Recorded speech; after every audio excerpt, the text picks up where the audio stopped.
Good evening, ladies and gentlemen. At this time, I'd like to ask all in council chambers to turn off or at least set to vibrate your cell phones and electronic equipment. Today's date is January 3rd, and the public hearing of the Stratford Board and Zoning Appeals will come to order to hear those petitions advertised for this session. For those of you who are not familiar with our process, each petitioner or their designated representative will present their case to the board. When they have concluded, board members will then have an opportunity to ask any questions they may have. I will then ask if there is anyone who wishes to speak in favor or in opposition to the petition. We ask all petitioners to speak clearly and directly into the mic. After all petitions have been heard, we will then recess to our administrative session. Interested parties are welcome to stay. However, only board members and staff will be allowed to speak at this time. Please be advised that clapping or shouting as a way of expressing opinions on application is not allowed or tolerated. Before we start the public hearing, I would just like to make a note that we are going to postpone the election of officers tonight until February 7th. Our present chair, Mr. Dempsey, is ill, so he's not going to be here. Janice Anderson is going to sit in his place tonight. So we will proceed with our regular agenda. The first item on our agenda is 177 3rd Avenue. Ms. Young, would you want to just read that application, please?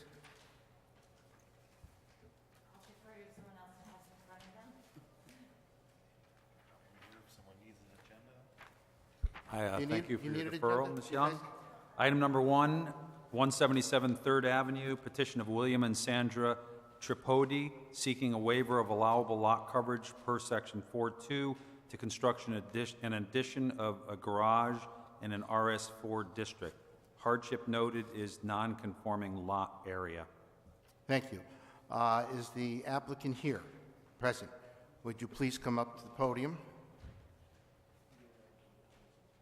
and present your certificates of mailing to Ms. Young, please? Yeah, I will.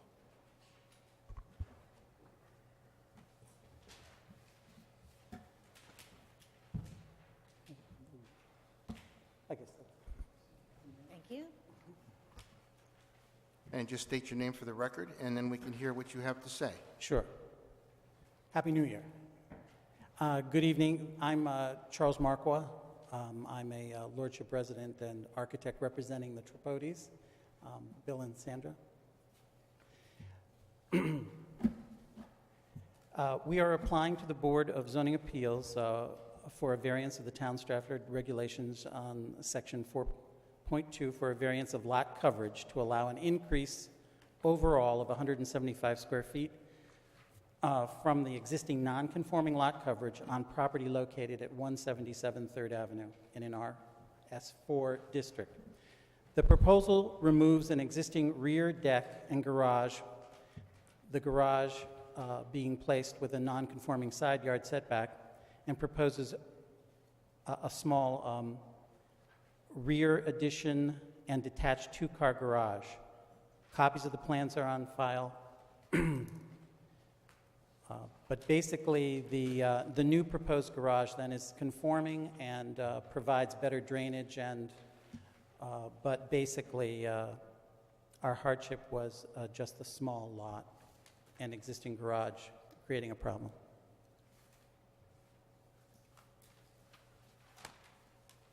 All right. So basically, it's a matter of lot coverage that we're concerned with. There's no setback, side yard, backyard setbacks? No? Okay. No.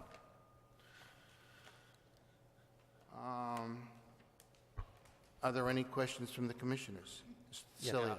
Again, and this may be just an error. In the title block of the as-built survey, it talks about minimum required setbacks. It says rear setback allowable 25 feet. Currently it's 60.2 feet. But when I look at the map, it looks like the proposed garage is about 3 feet from the rear property line. So what is the actual setback, and what is Well, the setback would be for the, of the main structure. The allowable auxiliary buildings are allowed to be 3 feet away from the rear yard line. Got it.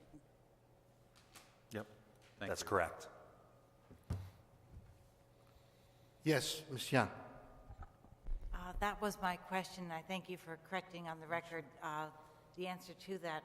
Would you, if this variance is approved, accept a condition that the proposed column be filled out? I'm seeing a lot of blanks where the proposed conditions would be listed, like 3 feet for the rear setback. Sure, I'll do a separate one for the auxiliary structure if you wish, yeah. I think that would be helpful, just so others don't ask the same questions that No problem. we've heard this evening. Thank you. I have a question. How long has this dwelling been at this address? How long has the house existed? 1927. How long? 1927. And how long have you been the owners? How long? February of February? 16, yeah. Okay. All right, basically, are there any other questions from the commission at all? No? Yes, Ms. Young. I'm sorry to make you repeat it if you've already said it, but what is the minimum lot size requirements and how are you undersized? Because you cite that as your hardship.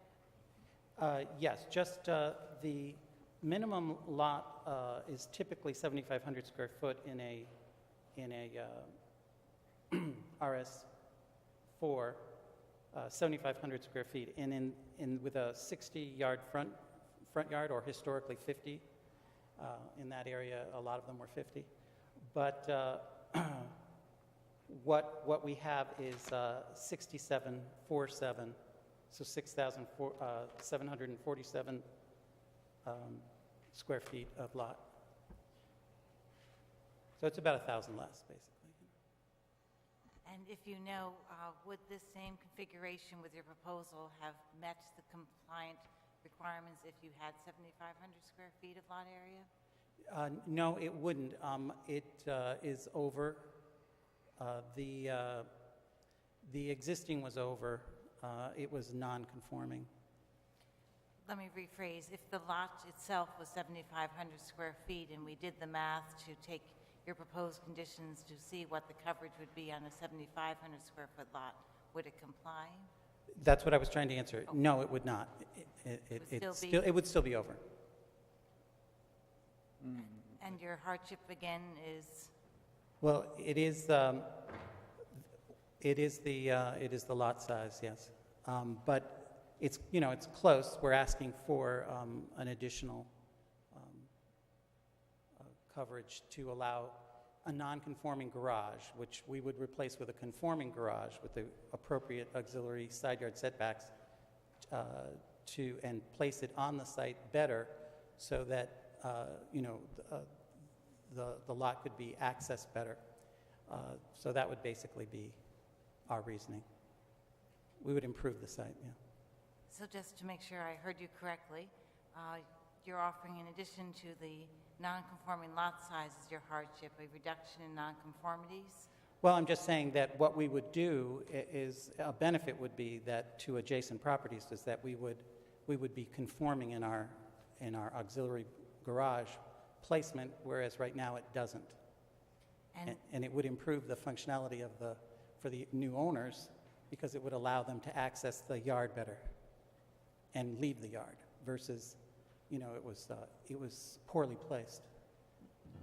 Perhaps unbeknownst to you, this board heard a lot of testimony about reduction in non-conforming conditions as a basis for granting a variance. I'm Before sure ask I the would not question. be I would not be surprised, I'm sure. Yeah, I'm sorry. Thank you very much. You're welcome. Thank you. Any other questions from the alternates or regular commissioners? No, hearing none. All right, I will ask if there is anyone in the audience that would want to speak in favor of this application. In favor? Is there anyone that would want to speak in opposition to this application? Seeing none, I'll take a motion to table 177 3rd Avenue, or close the public hearing, I'm sorry.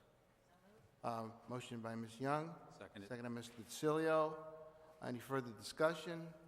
All those in favor say aye. Aye. Opposed, none, carries unanimously. Thank you. That basically precludes the public hearing portion of our meeting tonight. I would like to go right into our, if I could find it, our administrative agenda, if I could, at, what time is it now? 7:11. We're going to go into the administrative session. Item 1 is the public hearing that we've just heard. I need a motion to take that off the table, if anyone would want to do that. Ms. Young, a second. First, any further discussion? None. All those in favor say aye. Aye. Opposed, none. What is everyone's wish on this application? I'd like to make a motion to approve item number 1, 177 3rd Avenue, citing hardship is a non-conforming, pre-existing, undersized lot. Fine. Do I hear a second? Can I make a friendly amendment to the motion? Let me get a second, and then under discussion, we could do a friendly amendment. Do I have a second on this? Mr. Traverse? Okay, discussion. Ms. Young? If Mr. DeCilio agrees, we did hear testimony that supplemented the hardship listed on the application form about if we allow for the proposed garage to replace the existing garage, we'll see a reduction in the degree of nonconforming conditions with respect to the setback requirements. The lot size argument didn't seem to persuade me, because when I asked the question, would this have worked on a regular size lot, the answer was no. So I give greater emphasis to the hardship argument of reduction in nonconformities, which is why I would want to supplement the listed hardship with the one offered as public testimony. And I would also suggest, if you're willing, to amend your motion to include the applicant's agreement to amend their plan to list what the setback conditions will be for the accessory building, as they agreed to do. How do you feel about her friendly amendment? I don't mind amending it, but currently the plan shows the current side yard at 2.4 feet, and the proposed building is compliant at 3 feet, which is 8 inches over. I am in full agreement to amending my motion to do what? To supplement the rationale for granting the variance. Yes, I will amend my motion to make the hardship not only nonconformity of lot size, but to bring the pre-existing nonconformity side yard setback into conformity. Is that what you were alluding to?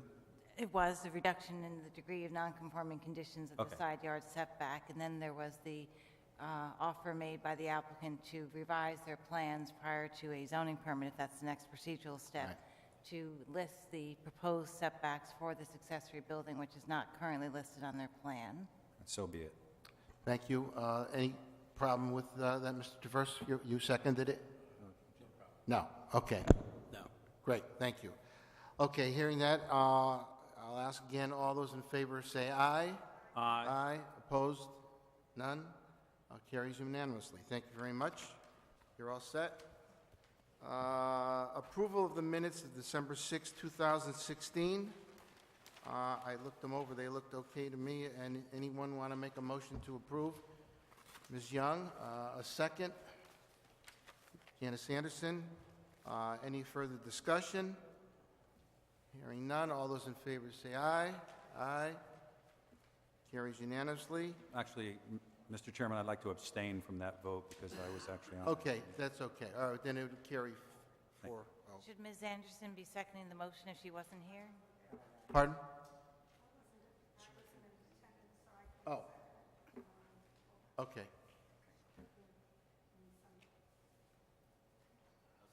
All right, we'll assume that, Paul can second. all right. Item 3, there's no campsite review. No.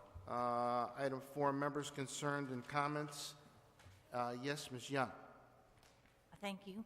As much as I enjoy the company of everyone gathered this evening, I would like to make a sense of the meeting and subsequently add it to our bylaws, that we have a minimum threshold of public hearing items that bring us out on an evening like this.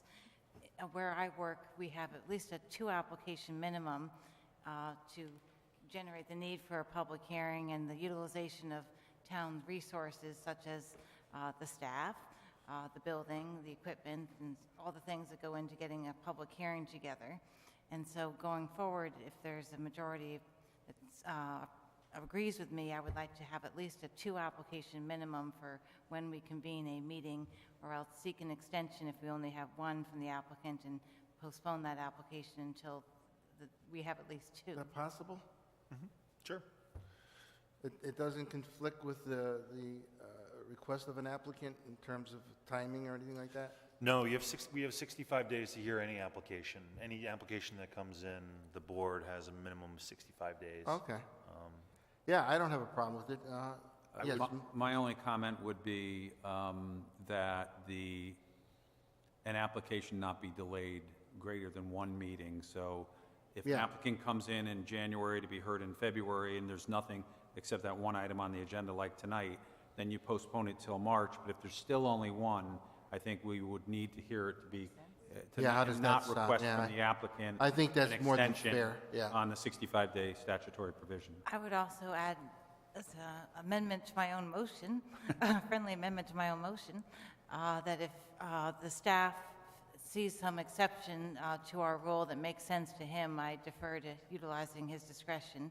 If there's some, Okay. for instance, town application that needs to be expedited, I don't want our procedure to get in the way of town business. Oh, fine. All right, so you have making a motion for that. We'll need a second for that. If- I'll say, go ahead, I'm I'd sorry. just like to make one comment. Yes. How often does something like this happen? I mean, is this usually rare? Because, I mean, if it happens consistently, then I can see. But since Well- I'm new here, I just want to know if, My limited experience is it does not happen often, but when I asked Mr. Hibansky, what were you thinking when you scheduled a meeting for one item, he told me he was precluded from doing differently because there's no process that enables him, which is why I prompted this discussion. All right. Okay, so everybody's good with this? We have a motion, seconded by Mr. Traverse. Any further discussion on that? All right, all those in favor say aye. Aye. I think it's a good idea. All opposed? Carries. Thank you. Any other concerns from the commissioners? Any other items that anyone would want to talk to? Jay, do you have anything you want to discuss? No? No, there's nothing else for me here. Okay. Do we need to agree on the schedule? I mean, it's here, it's fine, but I didn't know if that, because it was in the package, we should be agreeing to the schedule of hearings. Yeah. Yeah, We did that last voted month. in December. We did that last month. I missed that one, okay, good. Okay, then if everybody's happy, I'll ask for a motion to adjourn. Motion to adjourn? Cilio, Ms. Young, any further discussion? All those in favor say aye. Aye. Aye. Opposed? Thank you very much. 22 minutes. Not bad. I've never seen it. And only one application, that's a testament to all your commitment. And we have 2 alternates here. That's right. You all showed. We were ready for 10. That's impressive. Happy New Year to you. Last week, should have sent them over to Inman Wetland last week.